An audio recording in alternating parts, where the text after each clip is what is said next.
लेकिन 3 बिल माफ के बिना हमारी कोई भी कंप्रोमाइज नहीं है। ये अगर आप हमारे साथ सहमत हो तो जयकारा लो, किसान एकता जिंदाबाद। लोगों का दुर्भाग्य है कि एक देश किसानों का देश है और किसान ही परेशान, नौजवानों का देश है, नौजवान ही परेशान। किसान ने पूरा फाती दिमाग ने कहा यहाँ बैरिकेड वहाँ लगानी चाहिए थी। और अरुणाचल प्रदेश में जहाँ चीन ने गांव बचा लिया, लेकिन ये बेचारे भोले भाले किसानों पे अत्याचार कर रहे हैं। 15 दिन में हम पंजाब में शुरुआत करने जा रहे हैं। पंजाब में हम गांव-गांव में किसान हट बना रहे हैं, आधे रेट में प्रोडक्ट देंगे। तो मोदी कहते एक फोन की दूरी है, अब फोन कब आएगा वो पहले मोदी जी बोल देते। तो आप कर लीजिए, वो देश के प्रधानमंत्री, आप पहल कर लीजिए। कि मैं क्या पहले, हमारे नहीं देश के प्रधानमंत्री का मतलब पहले होना चाहिए। हमारे लोग मर रहे हैं, वो तो उनको नजर नहीं आ रहा। एक तोता नजर आ रहा है, कब मोदी जी तोता यहाँ बिठाते हैं, कहीं यहीं बिठाते हैं, वो तो नजर आ रहा है। पहले हमारी लड़ाई हुई थी अंग्रेजों से, आज दूसरी हमारी लड़ाई अपनों से है। देश में और आया अंबानी अडानी कारपोरेट आया है, अब वो क्या कर रहे हैं, हमारी रोटी छीनना चाहते हैं। किसान गलत हो सकते हैं, मोदी जी आप सही हो जाओ, 15-15 लाख किसानों के खातों में डाल दो हर घर में, जो बोले थे। पहले नोटबंदी की, फिर नाकेबंदी की, फिर किलेबंदी की, अब कीलबंदी कर दी। ये बंदियों में दिमाग इनका घूमता है।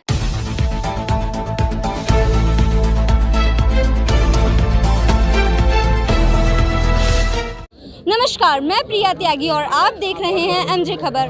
आपका बहुत बहुत स्वागत है और मैं इस समय मौजूद हूं गाजीपुर बॉर्डर पर। और यहां पर आप देख सकते हैं कि सारे किसान भाई आए हुए हैं बैनर लेकर। आप देख सकते हैं, याद करो सरदार भगत सिंह को, राजगुरु को, सुखदेव को, सारे शहीद जो भी थे हमारे, उनके ऊपर ये लोग बैनर बना के लेके आए हैं। तो इनसे जानते हैं कि ये ऐसा क्यों कर रहे हैं और ये मतलब इनका क्या मोटिव है, ये क्या संदेश देना चाहते हैं यहाँ पर सारे किसान भाइयों को। मैं ये संदेश देना चाहता हूँ कि पहले हमारी लड़ाई हुई थी अंग्रेजों से, जहाँ पूरा देश लड़ा एक साथ में, जिसमें सरदार भगत सिंह, राजगुरु सुखदेव, लाला लाजपत राय, महात्मा गांधी जी और बहुत ज़्यादा चंद्रशेखर आज़ाद जी लड़े।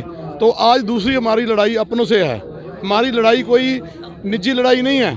इसमें क्या हुआ कि जब पहले लड़ाई थी तो एक कॉरपोरेट आया था, आप उसका नाम जानते हो, ईस्ट इंडिया। हमें किताबों में पढ़ाया गया कि ईस्ट इंडिया कंपनी आई, वो आई थी व्यापार करने। जब वो व्यापार करने आई तो धीरे धीरे वो इंडिया के बोले बालों के लोगों के ऊपर राज करने लगी। राज करने के बाद वो अत्याचार करने लगी। जब वो अत्याचार करने लगी तो क्या हुआ कि हमारे देश के सब लोग थे जो उठ खड़े हुए। सरदार भगत सिंह वगैरह जो थे, उन्होंने सभी असेंबली में एक वो जो हवा का होता है उसको क्या बोलते हैं, बम था, वो बम था धुएं का, वो फेंक दिया। तो उसके बाद उनको दिखाया था कि हम जिंदा हैं। तो जो महात्मा गांधी जी थे, इनको गाड़ी में से धक्का दे दिया अंग्रेजों ने। तो वो उठे लाठ लेके और उन्होंने बोला कि मैं तब तक अपने ऊपर ये कपड़ा नहीं पहनूंगा जब तक मैं तुमको देश से नहीं भगा देता। तो फिर क्या हुआ, उन्होंने चरखा लिया। चरखे का मतलब होता है, उन्होंने खुद ऊन काट के वो जो बनाया कपड़ा वो पहना। तो उनकी लड़ाई भी कारपोरेट थी। आज हमारे देश में और आया अंबानी अडानी कारपोरेट आया है, अब वो क्या कर रहे हैं, हमारी रोटी छीनना चाहते हैं। तो हम क्या कर रहे हैं, हम यही संदेश दे रहे हैं कि कारपोरेट का बहिष्कार करो। लेकिन सरकार तो कह रही है वो ये जो कानून लाई है ये आपके फायदे के लिए लाई है। मेरी बात सुनो, अब देखो सरकार ये कह रही है, सरकार तो ये कह रही थी कि अगर 50 दिन में आपका काला धन वापस न आया तो मेरे को सूली पे चढ़ा देना। सरकार तो ये भी कहती थी कि अगर 50 दिन में नोटबंदी कारगर ना हुई तो जो कहना वो बोल देना। सरकार तो ये भी कह रही थी कि 450 रुपये का सिलेंडर है वो आपको आधा हो जाएगा। तो रामदेव जी भी ये बोल रहे थे कि 35 रुपये का पेट्रोल मिलेगा आपको, वो जो सिलेंडर वो 900 रुपये का हो गया। सरकार तो बहुत कुछ बोलती है, मोदी तो जुमले हैं। अब क्या होता है, सरकार तो ये भी बोल रही थी 26 तारीख को, उसके बाद जब किसान अब ये राकेश कैद जी की वजह से ये हमारा आंदोलन बच गया। अगर ना बचता तो मोदी कहते एक फोन की दूरी है, अब फोन कब आएगा वो पहले मोदी जी बोल देते। तो आप कर लीजिए, वो देश के प्रधानमंत्री, आप पहल कर लीजिए। कि मैं क्या पहले, हमारे नहीं देश के प्रधानमंत्री का मतलब पहले होना चाहिए।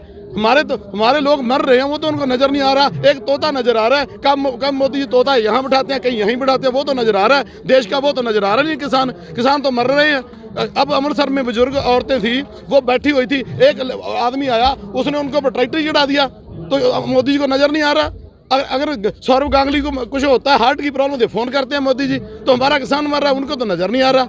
क्या करें, हम तो ये कह रहे हैं पूरे देश में बाइकआउट करो इनका कॉर्पोरेट का। हर गांव में हमारे किसान अपनी किसान हट बनाए। हम 15 दिन में उनको चालू करके और 15 दिन में नाक में दम ले कर देंगे इनका। ये मैंने लिखा, किसान अपना प्रोडक्ट खुद बेचे, बेचने वाले तो पानी बेच गए, हमारा दूध नहीं बिकता। आप क्या, मेरे को ये बताओ, मोदी जी कहते हैं सबके अच्छे दिन आ गए, अब ये अच्छे दिन, हमारे तो पुराने बुरे दिन ही लुटा दो, हमें अच्छे दिन नहीं चाहिए। ये अब ये मैं युवाओं को कहना चाहता हूँ आपके चैनल के माध्यम से कि आप ऐसा करें, हम हर प्रोडक्ट बना सकते हैं, बेच सकते हैं। 15 दिन में हम पंजाब में शुरुआत करने जा रहे हैं। पंजाब में हम गांव-गांव में किसान हट बना रहे हैं। आधे रेट में प्रोडक्ट देंगे। जो रेट ये 100 रुपये में चीज़ दे रहे हैं, हम आधे रेट में देंगे। लोगों का भी भला होगा। और अगर ये मुहिम हमारी चल गई ना, तो पूरे देश में 15 दिन के अंदर ये मोदी अपने घुटनों के पाल आ जाएगा। ये मैं आपको बता रहा हूँ। अब करना क्या है, हमने चूड़ी टाइट करनी है कारपोरेट की। पहले की थी, मुकेश अंबानी था 6वें नंबर पे, 24 में आ गया था जब जियो का बहिष्कार हुआ। अब क्या हुआ, 26 में हमारी थोड़ा सा हम यहाँ घूमे क्या, तो ये तो शेर बन गए। अब हमने क्या करना, गांव-गांव में जाके पूरे देश को मैं ये कह रहा हूँ आपके चैनल के माध्यम से कि हम पूरे देश में क्या करें, हमारा नंबर ऊपर दिया हुआ है। पूरे देश में क्या करें, किसान खुद प्रोडक्ट बेचेगा। अब हम नहीं ऐसा करेंगे कि हमारी लड़ाई किसकी बात की आज। हमारा प्रोडक्ट, हम कहते हैं हमारे प्रोडक्ट का हमें दाम ही दे दो। आप तो खोना चाहते हो यार, क्या बात है यार। आदमी क्या करेगा। जब राकेश कैद जी रात को जहाँ रो रहे थे तो पूरी दुनिया देख रही थी, मजाक बनाया रखा था वहाँ पे। तो मोदी जी कितनी बार रोते हैं, कितनी बार मोदी जी रोए हैं। जब पहली बार संसद में गए हैं तो माथा टेक के रोए हैं। उस दिन मैं भी रोया था, उस दिन मैं भी रोया था इस बात के लिए कि यार हमारे देश का इतना बड़ा प्रधानमंत्री, इतना बड़ा दिल, इतना अच्छा आदमी ये रो रहा है यार लोगों को देख के, तो हमें बचा लेगा ये लोग। तो अब मोदी जी भी रोते हैं, जोगी जी भी रोते हैं, सब रोते थे। अब क्या हुआ, अब जो राकेश जी क्यों रोए थे, वो रोए थे देश के दुर्भाग्य के ऊपर, रोए थे इस देश की किस्मत के ऊपर। वो ऐसे नहीं रोए थे, उनका दिल भर रहा था, दिल हमारा सबका भरा था उस रात। तो आगे क्या होने वाला है इस आंदोलन? अब देश क्या करेगा, अब किसान झुकने वाला नहीं है। मैं सभी को ये कहता हूँ, भाई साहब ये अगली चाल चलेंगे, ये सुन लो, ये 2 साल 3 साल में ये मनाना चाहेंगे किसान लीडरों को कि अभी मान जाओ, 3 साल के बाद सोचेंगे। 3 साल बाद, 1.5 साल का टाइम तो दिया है रोक लगाने के लिए, उसकी बात कर लेंगे बाद। कितना? 1.5 साल। अब 3 पे आने वाले हैं, जल्दी आ जाएंगे। मेरी आज की बात सुन लो, 3 साल बाद अगर हम अब झुक गए ना, 3 साल में हमारी ऐसी चूड़ी टाइट करेंगे, ये इतना ज़्यादा वो करेंगे कि 3 साल बाद कब बिल लागू हो गए हमें पता भी नहीं होगा। ऐसा आंदोलन दोबारा नहीं आएगा। मेरी नौजवान युवाओं को यही बेनती है कि भाई अब जब तक बिल रद्द नहीं होगा हम जाएंगे नहीं, चाहे हमारी लाशें जाए, कोई टेंशन नहीं है। और ये जो बैरिकेड्स लगा दिए गए हैं, इस पर क्या कहेंगे? एक तरीके से बैरिकेड मैडम इसीलिए लगाए हुए हैं कि इनको पता है ये हमें ना 2 तरह की मार रहे हैं। एक तो ये मार रहे हैं हमें आर्थिक, जब क्या है कि पंजाब का किसान घरों से पहले से वो कर्जे से डूबा हुआ है, हरियाणा का किसान है, देश का किसान सारा ही, यूपी का किसान भी वो कर्जे में डूबा हुआ है। अब वो कर्जे में जब डूबा हुआ है तो हो क्या रहा है पता आपको, हो ये रहा है कि इसके अंदर मोदी जी चाहते हैं भाई ये आंदोलन लंबा चले। जब ये आंदोलन लंबा चलेगा तो किसान की कमर टूट जाएगी, मतलब जो खर्चा कर करके। अब करोड़ों रुपए का तो पानी पी गए हम लोग यहाँ बैठ के, करोड़ों का डीजल फूक गया, करोड़ों के लंगर लग गए। अब ये कहते भी देखते हैं अब चलेंगे। अब क्या हो रहा है, हमारी दूसरी किस्मत तो ये कमजोर करने का काम किया जा हो रहा है। अब क्या करें, जो लंगरों में सामान आ रहा है वो कारपोरेट का आ रहा है। अगर एक लंगर में 20,000 का सामान आता है तो उसमें 5,000 कारपोरेट कमा रहा है, उनकी तो उधर भी कमाई हो रही है। तो वो क्या करें, हमसे कमा रहे हैं। अब मेरी बात सुनो, जिससे हमारी लड़ाई हो रही है उससे हम गोला बारूद खरीदें तो कैसे जीतेंगे मैडम, ये बताओ मेरे को कैसे। तो मोदी जी क्या कर रहे हैं, हमें आर्थिक रूप में तोड़ रहे हैं, फिर वो क्या कर रहे हैं, मानसिक के रूप में तोड़ेंगे। अब क्या कर रहे हैं, वो कहते हैं भी एक बार जो पंजाबी हैं ये लोग, जहाँ जो पंजाबी हरियाणा वाले जाट भाई या यूपी वाले कोई भी है, ये दोबारा दिल्ली में ना आए, ये बैरिकेड कर दो, ये बैठे रहे, कोई बात नहीं है। सरकार में दबाव तब बनेगा, मेरी बात सुनो भाइयों, मैं आपको ये कहना चाहता हूँ कि सरकार पे दबाव तब बनेगा जब कारपोरेट की चूड़ी टाइट करोगे। चूड़ी टाइट करने का एक ही इलाज है, हर गांव में ये कह दो कि हम एक गांव में किसान की हट खोल रहे हैं, किसान की दुकान खोल रहे हैं। उसके लिए पूरे का पूरा आपको 2 दिन में सामान मिल जाएगा सारा, कोई चिंता नहीं है। तो आपको ये लगता है अगर ये कृषि कानून ये आएगा तो सीधा सीधा कॉर्पोरेट को फायदा है, आप लोगों को नहीं है? मैडम मेरे को क्या फायदा है कॉर्पोरेट को, मेरी बात सुनो, कॉर्पोरेट हमें 20 रुपए का पानी बेच रहा है, ठीक है, वही पानी अगर मॉल में लेना है तो 50 रुपए का बिक रहा है, अगर उससे बड़े मॉल में तो 100 रुपए का मिल रहा है। तो हमें क्या फायदा हो रहा है, पहले ये बता दो, हमें क्या फायदा हो रहा। मेरी बात सुनो, अगर किसानों को फायदा चाहिए नहीं तो धक्के में क्यों दे रहे हो?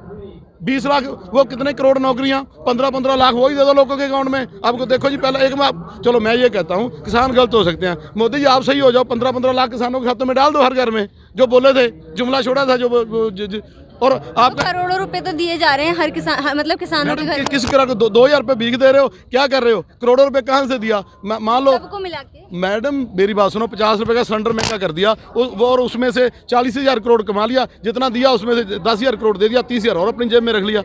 तो इनके लिए तो सब अवसर है। कोरोना आया तो पीएम केयर फंड में डाल लिया सारे का सारा पैसा, और उसके बाद अब क्या हो रहा है, अब हमारा सिर हमारी जुतियाँ, ये हो रहा है ना।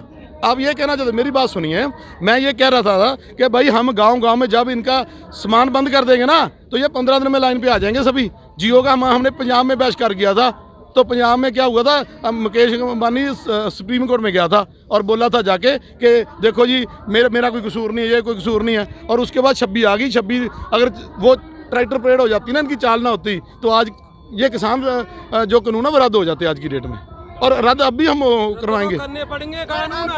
मैडम एक बात है, देखो इस देश में कानून बनते भी हैं और रद्द भी होते हैं। मोदी जी जब लाए थे ना ये कानून, मेरी बात सुनो, ये चालाकी से लाए हैं और इन बेचारों को पता भी नहीं चला कि हमारे साथ हो क्या रहा है। ये देश को गुलाम बनाने की फिराक में है अंबानी और अडानी की मदद से। मेरी बात सुनो, इन्होंने वायर हाउस 2017 से ही तैयार करने शुरू कर दिए थे, करोड़ों एकड़ की जमीन पे। इन बेचारे भोले भाले किसानों को कुछ नहीं पता कि हमारे साथ क्या हो रहा है। तो कह रहे समझ ही नहीं समझ नहीं आ रहा, ये खुराफाती दिमागी है। खुराफाती दिमाग ना होता, यहाँ देखो पहले नोटबंदी की, फिर नाकेबंदी की, फिर किलेबंदी की, अब कीलबंदी कर दी। ये बंदियों में दिमाग इनका घूमता है, ये खुफिया दिमाग के हैं। ये देखो देश को गुलाम बनाने की फिराक में है। कोई देश ऐसे गुलाम नहीं हो सकता। आज किसान के अभी हमारे देश की ये कंधे पे किसानों का भार है। अगर ये चाहते हैं, अगर ये वापस करवा ले अपने काले कानूनों को, तो देश आजाद हो सकता है, नहीं तो गुलामी की दलदल में धंसता चला जाएगा ये देश। ये आप भी समझते हैं। एक बात बताओ, ये गुलाम बनाने के चक्कर में अंबानी अडानी के वायर हाउस मतलब प्राइवेटाइजेशन करके इस देश को बेचना चाहते हैं। बेल बेच दिया, गेल बेच दिया, रेल बेच दिया, सब कुछ बेच दिया। आपको देखा लाल किला भी गिरवी रख दिया। और उसके बाद आप देखिए इस इंसान ने, खुराफाती दिमाग ने, कहाँ यहाँ बैरिकेड वहाँ लगानी चाहिए थी अरुणाचल प्रदेश में, जहाँ चीन ने गाँव बसा लिया। लेकिन ये बेचारे भोले भाले किसानों पर अत्याचार कर रहा है। ये अंधाता है मैडम, ये भगवान है। अगर ये सच्चे मन से आप देखें, अगर रोटी ना मिले ना तो 2 दिन के बाद आपको नानी की नानी भी याद आ जाएगी। ये भी बात तय है। लेकिन इनको कदर नहीं है, इन भोले वाले किसानों की ये कदरवान नहीं है। ये देखो अगर ये देशभक्त होता तुरंत ही काले कानून रद्द करके MSP पे रेट की गारंटी दे देता, यहाँ स्वामीनाथन आयोग की रिपोर्ट लागू कर देता। लेकिन इसमें जो गलत खुराफाती दिमाग चलते जा रहे हैं, ये देश के लिए घातक है। देश आज भी देख रहा है, सबको देख रहा है। देश जान चुका है कि देश की बागडोर किस गलत हाथों में पहुंच चुकी हुई है। अगर अब ये किसानों का आंदोलन लास्ट है मैडम, सबके मुंह पे पट्टे बांध दिए, सब मजबूर हो जाएंगे। देखो मुंह पे पट्टा बांधना का मास्क की वजह से सबके मुंह बंद कर दिए। अब ये देश के विरुद्ध आवाज ना उठा सकें, छोटे छोटे बच्चों का भी मुंह बंद कर दिया कि ये देश गुलामी की तरफ अग्रसर हो, कोई पढ़ा लिखा ना रहे।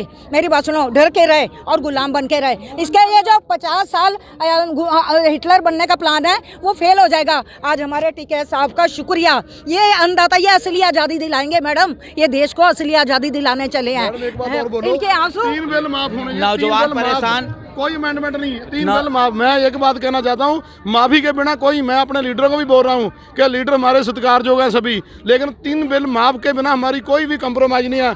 ये अगर आप हमारे साथ सहमत हो तो जयकारा लाओ, किसान एकता, किसान एकता जिंदाबाद। बिल वापसी तो घर वापसी, बिल वापसी तो घर वापसी, बिल वापसी। नौजवान परेशान, कहा था 2 करोड़ नौकरियां देंगे, 6.5-7 साल हो गए, 14 करोड़ नौकरियां चाहिए थी, एक भी नौकरी नहीं दी। उसके बाद किसान जो अन्नदाता है देश का वो परेशान, कहा था किसान की हम आय दोगुनी करेंगे।